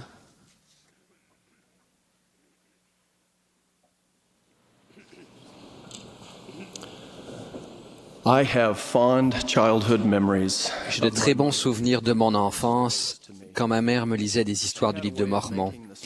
Elle avait le don de rendre vivants, dans ma jeune imagination, les épisodes scripturaires. Et je ne doutais pas qu'elle avait le témoignage de la vérité de ce livre sacré. Je me rappelle particulièrement de sa description de la visite du Sauveur sur le continent américain après sa résurrection et de ses enseignements aux gens du pays d'abondance. Par la constance simple de son exemple et de son témoignage, ma mère m'a éveillé aux premières flammes de la foi au Sauveur, et plus tard en son Église des derniers jours. J'ai su par moi-même que le livre de Mormon est un autre témoignage de Jésus-Christ et qui contient la plénitude de son évangile éternel. Aujourd'hui, je vais examiner avec vous un de mes événements préférés du livre de Mormon, l'apparition du Sauveur au Nouveau Monde, et discuter de son enseignement à la foule sur le pouvoir sanctificateur du Saint-Esprit. Je prie pour que vous et moi soyons guidés par l'Esprit. Au cours des 3 jours du ministère du Sauveur dans le Nouveau Monde, il a enseigné sa doctrine, donné l'autorité à ses disciples d'accomplir des ordonnances de la prêtrise, guéri les malades, prié pour les gens et béni avec amour les enfants. Comme le séjour du Sauveur auprès des gens touchait à sa fin, il a résumé de manière succincte les principes fondamentaux de son évangile. Il a dit « Or voici le commandement. Repentez-vous toutes les extrémités de la terre et venez à moi, et soyez baptisés en mon nom, afin d'être sanctifiés par la réception du Saint-Esprit, afin de vous tenir sans tache devant moi au dernier jour. » Il est essentiel que nous comprenions et appliquions les principes de base indiqués par le Maître dans ce passage d'Écriture. Le premier est le repentir, à savoir tourner son cœur et sa volonté vers Dieu et délaisser le péché. En recherchant et recevant correctement le don spirituel de la foi au Rédempteur, nous nous tournons vers les mérites, la miséricorde et la grâce du Saint Messie, et nous nous en remettons à eux. Le repentir est le doux fruit qui vient de la foi au Sauveur et consiste à se tourner vers Dieu et à se détourner du péché. Le Seigneur ressuscité expliquait ensuite l'importance d'aller à lui.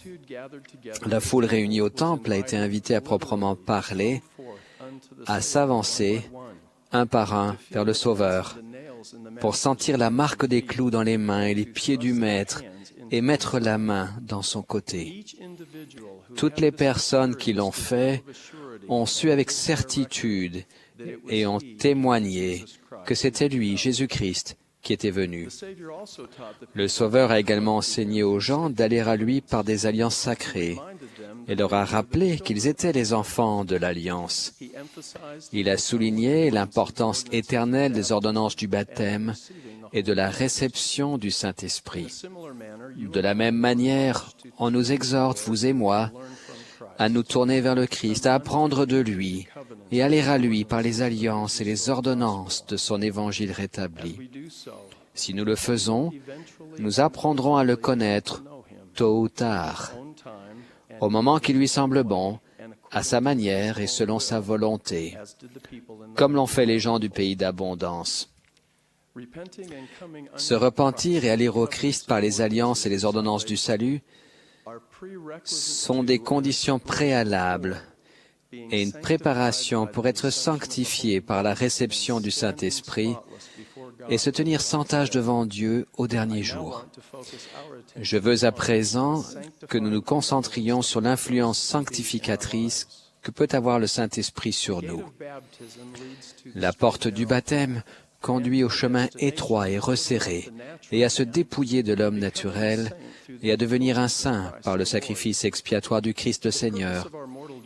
Le but de notre existence terrestre n'est pas juste de voir les paysages de la terre ou de consacrer notre temps à des occupations égoïstes, mais que nous marchions en nouveauté de vie pour être sanctifiés par le don de notre cœur à Dieu et que nous acquérions la pensée de Christ.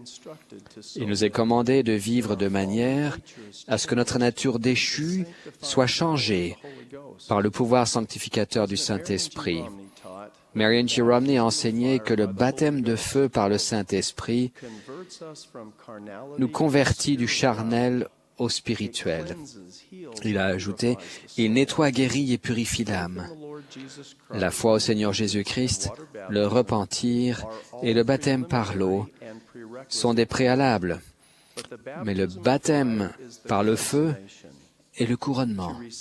Sa réception signifie le lavement de nos vêtements dans le sang expiatoire de Jésus-Christ.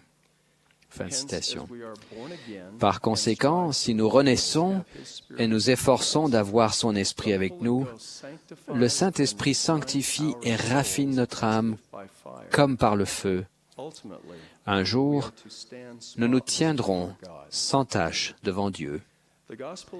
L'Évangile de Jésus-Christ englobe bien plus qu'éviter, que surmonter le péché et les mauvaises influences et qu'en être purifié, mais implique aussi essentiellement de faire le bien, d'être bon et de s'améliorer. Nous repentir de nos péchés et rechercher le pardon sont une nécessité spirituelle et nous devons toujours le faire. Cependant, la rémission des péchés n'est pas l'unique ni même l'ultime objectif de l'Évangile. Connaître un changement de cœur sous l'effet du Saint-Esprit, de sorte que nous n'avons plus de disposition à faire le mal, mais à faire continuellement le bien, comme le peuple du roi Benjamin, est l'alliance que nous avons accepté de contracter. Ce grand changement n'est pas simplement le résultat de plus d'efforts ni de l'acquisition d'une plus grande discipline personnelle, mais il est la résultante d'un changement fondamental de nos désirs, de nos motivations et de notre nature, rendu possible par le sacrifice expiatoire du Christ, le Seigneur. Notre objectif spirituel est de vaincre le péché et le désir de péché, la contamination et la dictature du péché. Tout au long des siècles, les prophètes ont incité sur la double exigence, 1, d'éviter et de vaincre le mal, et 2, de faire le bien ou de devenir meilleur. Réfléchissez aux questions pénétrantes du psalmiste. Qui pourra monter à la montagne de l'Éternel? Qui s'élèvera jusqu'à son lieu saint? Celui qui a les mains innocentes et le cœur pur, celui qui ne livre pas son âme au mensonge et qui ne jure pas pour tromper. Mes frères et sœurs, il nous est possible d'avoir les mains propres, mais de ne pas avoir le cœur pur. Veuillez remarquer qu'il faut avoir les mains propres et le cœur pur pour monter la montagne de l'Éternel et s'élever en son lieu saint. Nos mains sont rendues propres si nous nous dépouillons de l'homme naturel et si nous surmontons le mal et les mauvaises influences de notre vie par l'intermédiaire du sacrifice expiatoire du Sauveur. Notre cœur est rendu pur si nous recevons son pouvoir fortifiant pour faire le bien et nous améliorer. Tous nos désirs justes et nos bonnes œuvres, aussi nécessaires qu'elles soient, ne peuvent en aucun cas rendre nos mains propres et notre cœur pur. C'est le sacrifice expiatoire de Jésus-Christ qui apporte le pouvoir purificateur et rédempteur qui nous aide à surmonter les péchés et le pouvoir sanctificateur et réconfortant qui nous aide à devenir meilleurs que si nous nous appuyions uniquement sur notre propre force. Le sacrifice expiatoire infini est pour le pécheur et le saint qui sont en chacun d'en nous. Dans le livre de Mormon, nous trouvons les enseignements magistraux du roi Benjamin sur la mission et le sacrifice expiatoire de Jésus-Christ. La doctrine simple qu'il enseignait a fait que la foule est tombée par terre, car la crainte du Seigneur était venue sur elle. Et elle s'était vue dans son état charnel, encore moins que la poussière de la terre. Elle s'était criée d'une seule voix, disant « Oh, sois miséricordieux et applique le sang expiatoire du Christ, afin que nous recevions le pardon de nos péchés et que notre cœur soit purifié. Car nous croyons en Jésus-Christ, le Fils de Dieu, qui a créé le ciel et la terre et toutes choses, qui descendra parmi les enfants des hommes. Une fois encore, nous trouvons dans son verset la double bénédiction du pardon du péché, à savoir des mains propres, et celle de la transformation de notre nature, en d'autres mots, un cœur pur. À la fin de son enseignement, le roi Benjamin a répété l'importance de ces deux aspects fondamentaux du développement spirituel. Et maintenant, pour les choses que je vous ai dites, c'est-à-dire pour conserver de jour en jour le pardon de vos péchés, afin de marcher innocent devant Dieu, je voudrais que vous vous accordiez de vos biens aux pauvres. Nous devons avoir le désir sincère d'avoir les mains propres et le cœur pur, de conserver de jour en jour le pardon de nos péchés et marcher innocent devant Dieu. Avoir les mains propres ne suffira pas lorsque nous nous tiendrons devant celui qui est pur et qui, comme un agneau sans défaut et sans tache, a versé volontairement son sang précieux pour nous. Certaines personnes qui entendent ou lisent ce message vont croire que la progression spirituelle que je décris n'est pas à leur portée. Peut-être croyons-nous que ces vérités s'appliquent à d'autres, mais pas à nous. Nous n'atteindrons pas la perfection dans cette vie, mais nous pouvons et devons aller de l'avant avec foi au Christ, sur le chemin étroit et resserré, et faire des progrès constants vers notre destinée éternelle. Le modèle du Seigneur de développement spirituel est ligne sur ligne, précepte sur précepte, un peu ici, un peu là. Le Seigneur attend de nous de petites améliorations spirituelles, régulières et progressives. Se préparer à marcher sans tâche devant Dieu est l'un des principaux objectifs de la condition mortelle et la quête de toute une vie. Cela ne vient pas de vifs sursauts spirituels sporadiques. Je témoigne que le Sauveur nous fortifiera et nous aidera à avoir une progression constante et mesurée. L'exemple dans le livre de Mormon de beaucoup, un nombre extrêmement grand, de membres de l'Église primitive qui étaient purs et sans tache devant Dieu, est pour moi une source d'encouragement et de réconfort. J'imagine qu'ils étaient des hommes et des femmes ordinaires, comme vous et moi. Ils ne pouvaient considérer le péché qu'avec aversion, et ils furent rendus purs et entrèrent dans le repos du Seigneur, leur Dieu. Et ces principes et ce processus de progression spirituelle s'appliquent aussi et toujours à chacun de nous. La nécessité de se dépouiller de l'homme naturel, de devenir un saint, d'éviter de surmonter le mal, de faire le bien, de devenir bon et d'avoir les mains propres et le cœur pur est un thème récurrent dans le livre de Mormon.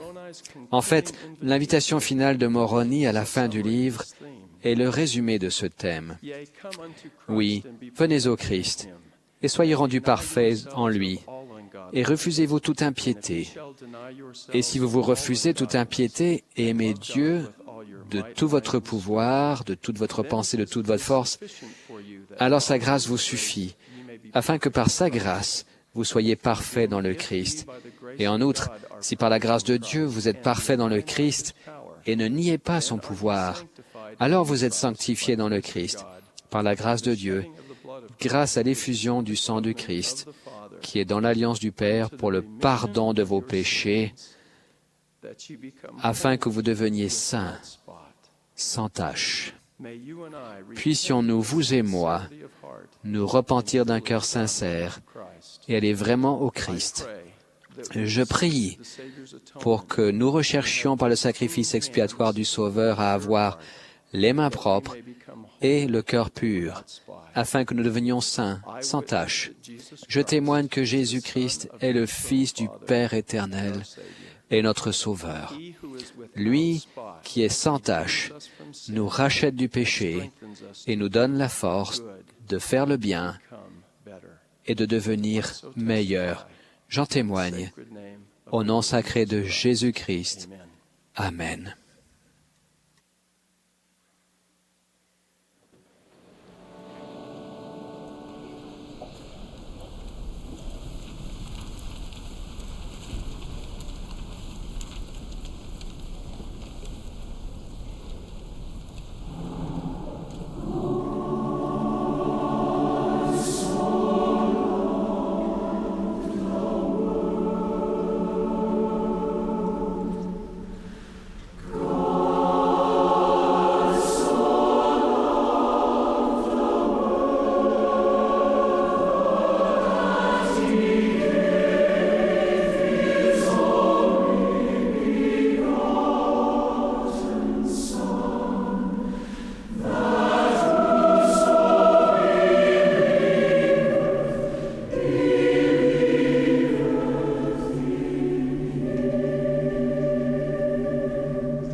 Le chœur vient de chanter « God so loved the world ». Nous remercions le chœur du tabernacle de la belle musique qu'il a interprétée ce matin. Après mon discours, le chœur terminera la session en chantant « Quel fondement ferme ». Ensuite, Wolfgang H. Paul des 70 fera la prière de clôture Et la dernière session de cette conférence commencera à 14 heures cet après-midi. Maintenant, mes chers frères et sœurs, nous vivons avec un phénomène intéressant. Un soliste chante continuellement la même chanson. Un orchestre reprend la même musique. Mais il est attendu d'un orateur qu'il trouve à dire quelque chose de nouveau à chaque fois qu'il prend la parole.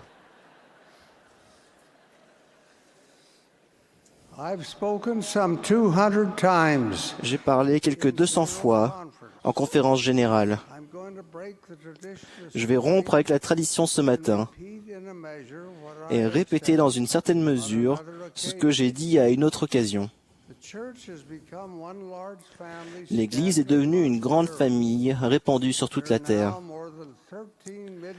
Nous sommes aujourd'hui plus de 13 millions dans 173 pays et territoires. Il est en train de se produire quelque chose de merveilleux. Le Seigneur est en train d'accomplir sa promesse que son évangile serait comme la pierre détachée de la montagne, sans le secours d'aucune main qui roulerait jusqu'à remplir toute la terre, comme Daniel en a eu la vision. Un grand miracle est en train de se produire sous nos yeux. Retournons 184 ans en arrière, en 1823. C'était au mois de septembre, dans la nuit du 21 au 22 septembre pour être précis. Ce soir-là, le jeune Joseph Smith avait prié avant de s'endormir. Il avait demandé au Seigneur de lui pardonner sa légèreté. Il s'est produit quelque chose de miraculeux. Il dit, « Tandis que j'étais ainsi occupé à invoquer Dieu, je m'aperçus qu'une lumière apparaissait dans ma chambre. Elle s'accrut jusqu'à ce que la chambre fût plus claire qu'à l'heure du midi. Et tout d'un coup, un personnage m'apparut à mon chevet.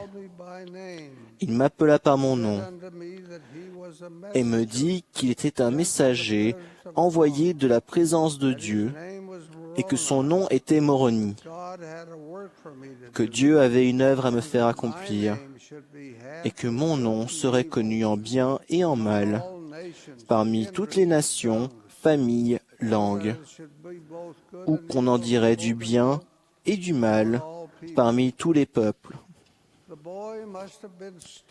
Le garçon a dû être stupéfait de ce qu'il entendait. Aux yeux des gens qui le connaissaient, il n'était qu'un petit paysan pauvre et sans instruction. Il n'était pas riche, ses voisins étaient dans la même situation. Ses parents étaient des paysans qui avaient du mal à gagner leur vie. Ils vivaient dans une région rurale très peu connue. C'étaient des gens ordinaires qui s'efforçaient de survivre en travaillant dur. Et pourtant, un ange de Dieu a dit que le nom de Joseph serait connu en bien et en mal parmi toutes les nations, familles, langues. Comment cela se pouvait-il? Cette déclaration signifie le monde entier. En considérant les 177 ans qui se sont écoulés depuis l'organisation de l'Église, nous nous émerveillons de ce qui s'est déjà passé. Quand l'Église a été organisée en 1830, elle ne comptait que 6 membres, qu'une poignée de croyants qui habitaient dans un village inconnu de presque tout le monde. Aujourd'hui, nous sommes la 4e ou 5e plus grande église d'Amérique du Nord et nous avons des unités dans presque toutes les villes importantes.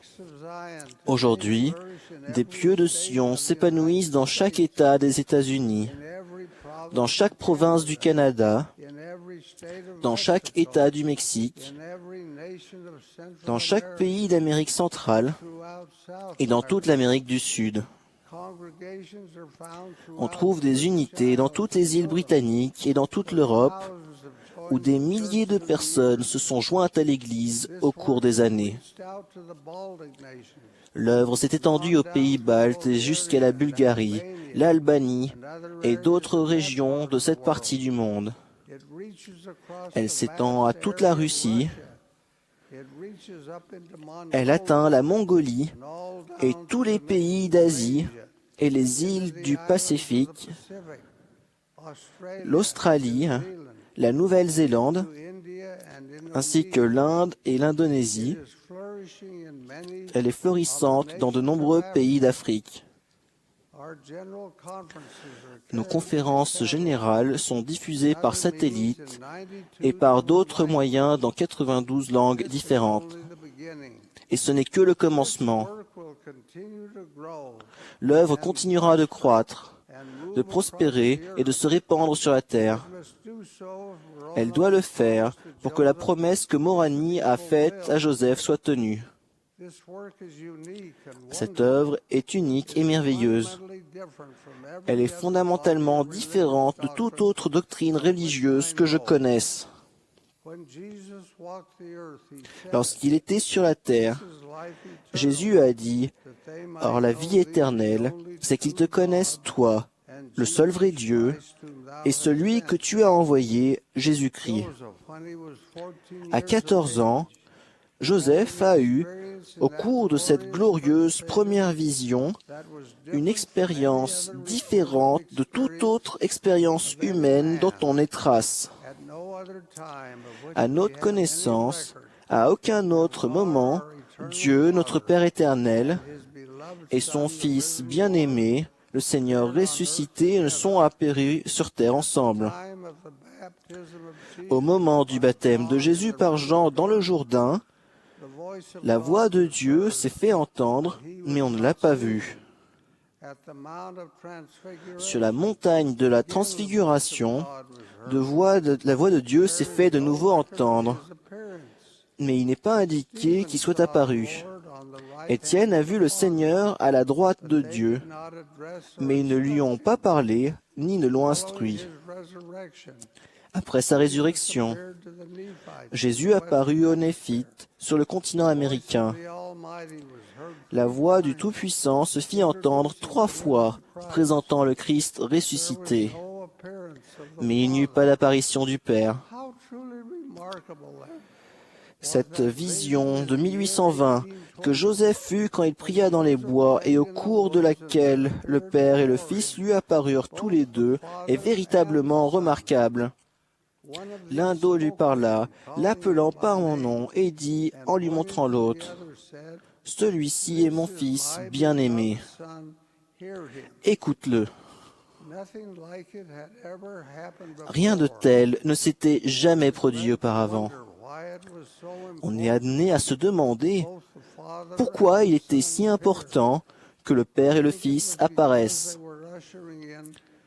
Je pense que c'est parce qu'ils ouvraient la dispensation de la plénitude des temps, la dernière dispensation de l'Évangile, au cours de laquelle les éléments de toutes les dispensations précédentes seraient rassemblés. Cela devait être le dernier chapitre de la longue chronique des rapports de Dieu avec les hommes et les femmes sur la terre. Après la mort du Sauveur, l'Église qu'il avait fondée est tombée dans l'apostasie. C'était l'accomplissement des paroles d'Ésaïe qui avait dit « La terre a été profanée par ses habitants, car ils enfreignent les lois, altèrent les prescriptions, rompent l'alliance éternelle. » Se rendant compte qu'il est important de connaître la véritable nature de Dieu, des hommes s'efforcèrent de trouver un moyen de le définir. Des clercs instruits se disputaient. Quand Constantin devint chrétien au IVe siècle, il convoqua une grande assemblée de ses érudits, et ce dans l'espoir qu'ils parviendraient à une conclusion concernant la véritable nature de la divinité. Ils ne parvinrent qu'à un compromis entre divers points de vue. Le résultat fut le credo de Nicée de 325 de notre ère. Ce credo et les suivants sont devenus depuis la déclaration doctrinale de la nature de la divinité pour la plus grande partie de la chrétienté. Je les ai lus de nombreuses fois. Je ne les comprends pas. Je pense que d'autres n'arrivent pas à les comprendre non plus. Je suis sûr que le Seigneur savait aussi que beaucoup ne les comprendraient pas. Aussi, en 1820, dans cette vision incomparable, le Père et le Fils sont apparus au jeune Joseph. Ils lui ont parlé en paroles audibles, et il leur a parlé. Ils pouvaient voir, ils pouvaient parler, ils pouvaient entendre. C'étaient des personnes, ils étaient tangibles. Ils n'étaient pas des êtres imaginaires. C'étaient des êtres dans un corps de chair. Et cette expérience a donné lieu à notre compréhension unique et vraie de la nature de la divinité. Il n'est pas étonnant que quand il écrit les articles de foi en 1842, Joseph Smith ait rédigé comme premier d'entre eux « Nous croyons en Dieu, le Père éternel, et en son Fils Jésus-Christ, et au Saint-Esprit. » Comme vous le savez tous fort bien, au cours des années, il y a eu ensuite, au cours des années, une véritable nuée de témoins pour reprendre la description prophétique de Paul. Il y eut d'abord Moroni, avec les plaques, d'où fut traduit le livre de Mormon. Ce fut quelque chose d'extraordinaire, de remarquable. L'histoire des plaques d'or que racontait Joseph Smith était fantastique, était difficile à croire et facile à attaquer. Se pouvait-il qu'il ait écrit le livre lui-même? Il est là, et tout le monde peut le voir, le toucher, le lire.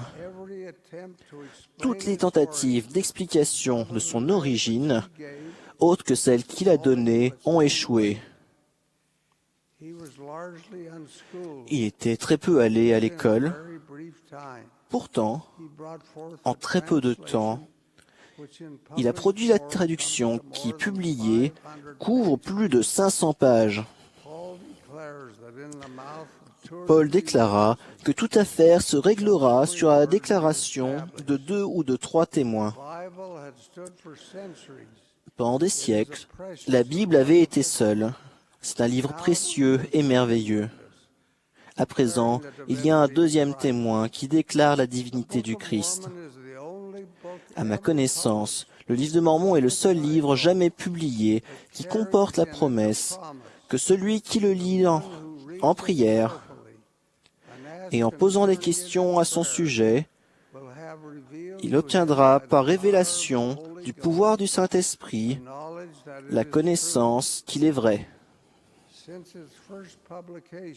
Depuis sa première publication dans l'imprimerie de Palmyra, village de l'État de New York, plus de 133 millions d'exemplaires ont été produits. Il a été traduit dans 105 langues. Il n'y a pas longtemps, il a été désigné comme l'un des 25 livres les plus influents publiés en Amérique du Nord. Une première édition s'est vendue récemment à $105 000, mais l'édition la plus économique à couverture souple a la même valeur pour le lecteur qui aime son langage et son message. Tout au long des années, des détracteurs ont essayé d'en donner une explication. Ils l'ont critiqué. Ils se sont moqués de lui, mais il leur a tous survécu. Et aujourd'hui, son influence est plus grande que jamais. Ensuite, il y a eu le rétablissement de la prêtrise, conférée par 2 êtres ressuscités qui la détenaient quand le Sauveur était sur la terre. Cela s'est produit en 1829, alors que Joseph n'avait que 23 ans. Après la réception de la prêtrise, l'Église a été organisée le 6 avril 1830, quand Joseph était un jeune homme qui n'avait pas encore 25 ans. Je le répète, l'organisation est unique et différente de celle de la chrétienté traditionnelle. Elle opère largement au moyen d'un clergé laïque. Le bénévolat est ce qui fait son génie. Au fur et à mesure de sa croissance et de son expansion à l'étranger, des milliers et des milliers d'hommes fidèles et capables ont dirigé ses efforts. Aujourd'hui, je suis émerveillé par les choses magnifiques que Dieu a révélées aux prophètes qu'il a nommés, tandis qu'il était encore jeune et presque totalement inconnu. Le langage même de ces révélations dépasse les capacités d'un homme, même de grande connaissance. Des érudits qui ne sont pas de notre foi, qui n'acceptent pas les enseignements qui nous sont propres, sont perplexes devant l'expansion de cette œuvre qui touche les cœurs sur toute la terre. Nous devons tout cela à Joseph, le prophète, le voyant et le révélateur, l'apôtre du Seigneur Jésus-Christ, qui a été préordonné pour venir au monde en cette génération et être un instrument dans les mains du Tout-Puissant pour établir sur la terre ce que le Sauveur a enseigné de son vivant en Palestine. Je vous exprime à tous aujourd'hui mon témoignage personnel de l'appel du prophète Joseph, de son œuvre, et qu'il a scellé son témoignage de son sang en martyr de la vérité éternelle. Vous pouvez témoigner de la même chose. Vous et moi sommes confrontés à la même question, d'accepter la véracité de la première question et ce qui l'a suivi. Sur la question de sa réalité repose la validité même de cette Église. Si c'est la vérité, et je témoigne que ce l'est, alors l'œuvre dans laquelle nous sommes engagés est la plus importante de la terre. Je vous témoigne de la véracité de ce dont je viens de parler, et je demande au ciel de vous bénir, mes chers frères et sœurs. Puissent les écluses des cieux s'ouvrir et les bénédictions se déverser sur vous comme le Seigneur l'a promis. N'oubliez jamais que c'est sa promesse et qu'il a le pouvoir et la capacité de veiller à ce qu'elle soit tenue. C'est là ma prière. Je vous exprime mon amour et vous bénis au nom sacré de notre Rédempteur, le Seigneur Jésus-Christ. Amen.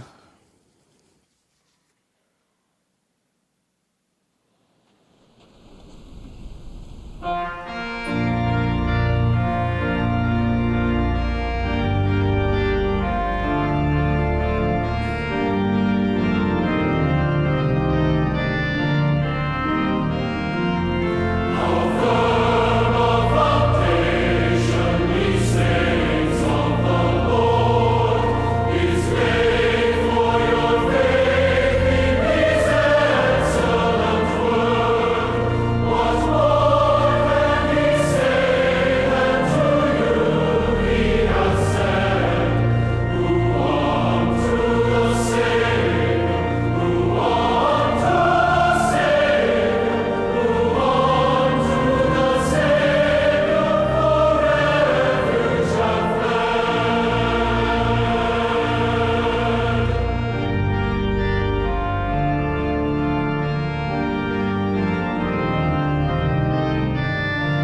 Our beloved Heavenly Father, Notre Père céleste bien-aimé, at the conclusion à la fin of this historic session of General de Conference, cette session historique de la conférence générale, express nous t'exprimons humblement notre gratitude that we felt thy spirit d'avoir ressenti ton as we esprit listened to the wonderful music alors que nous avons écouté la musique merveilleuse by thy servants. et que nous avons été enseignés et reçu des conseils de tes serviteurs. Nous prions, Père, We may have the desire que nous ayons le désir and determination et la détermination to apply the principles which are d'appliquer les principes qui ont été enseignés à nos vies personnelles. grateful for the knowledge we have. Nous te remercions de la connaissance que nous avons, Thy daughters, que nous sommes tes fils et tes filles. for Et nous sommes si reconnaissants de ton amour continuing support.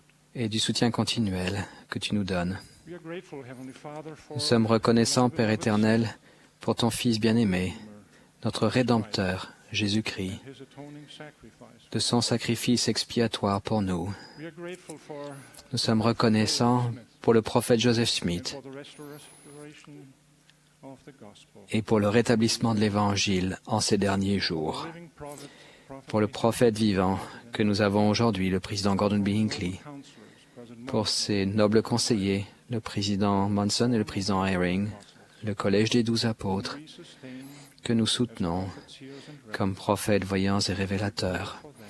Nous prions pour eux, pour leurs familles. we pray that thy Nous prions glorious work may fill the que earth. ton œuvre glorieuse remplisse la terre All those who have the desire et que tous ceux qui ont le désir d'entendre la parole puissent l'entendre. Nous te rendons grâce, Père, de toutes tes bénédictions. of Jesus Christ. Au nom de Jésus-Christ. Amen.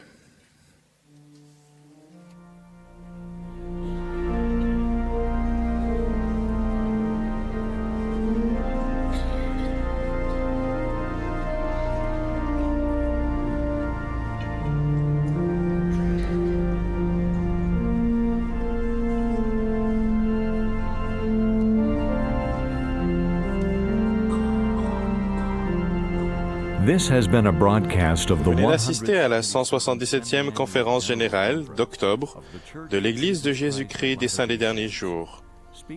Les orateurs étaient choisis parmi les autorités générales et les officiers généraux de l'Église. La musique était interprétée par le chœur du Tabernacle mormon. Cette émission a été diffusée à titre de service public par Bonneville Communications. Toute reproduction, enregistrement, transcription ou autre utilisation de cette émission, sans autorisation écrite, est interdite.